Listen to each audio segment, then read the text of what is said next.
Kurdim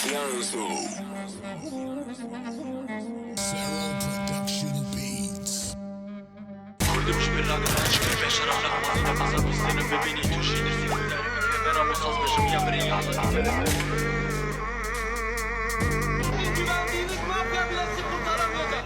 Burası Ahmet'tir. Pain was a language, now him yo Kurdish would be first bang on top of the list. I don't need seconds Turks, the evidence aşkına değil Türk bas arrogance. Kurdim bir nakam taşkir be şeref nakhwazi nefasa bistenim bebini tujini zigu dari bike ben amosaz bejim yamirin yazadi gelemin marojalatın bala cöd bizengem o novi kavi asin gerit bildim mo من باشورم لنوی پیش رو کم سیقازی محمد چون لبیر دکم من باکورم توسعه و گل ترکم مشروانم بر خودم از خوان دادم مروجفم دنگی و دای کمردم با من علی کبانی خوان دادم قومم دیزور قومم نسی زور کس هر رو برون بو ورچوار دورم پنام دبر ترک هر گرم بو قومم دیزور قومم نسی زور کس هر رو برون بو ورچوار دورم پنام دبر فارس هر گرم بو قومم دیزور قومم نسی زور کس هر رو برون بو ورچوار دورم پنام دبر عرب هر گرم بو قومم دیزور قومم نسی زور کس هر رو برون بو ورچوار دورم پنام دبر ترک هر گرم بو woke up run up hear me in real time being a Kurd is seen as a real crime show up face it let me see you deep in it keep your energy when you come in facing it I know you're a little Turk keep on hating it let me see all my Kurds keep on rating it best know my Sharvan keep a faith in it call me a terror cause when I come I'm tearing it shout out to Bakur for always bearing it don't forget Bashar forever sporting it love to Rajalat for never doubting it big up Rojava for always loving it bring up your history no words ever like kiss took you in and we gotta pay the price got something to add and something to clarify time to recognize Armenian genocide That's right, genocide. here we go again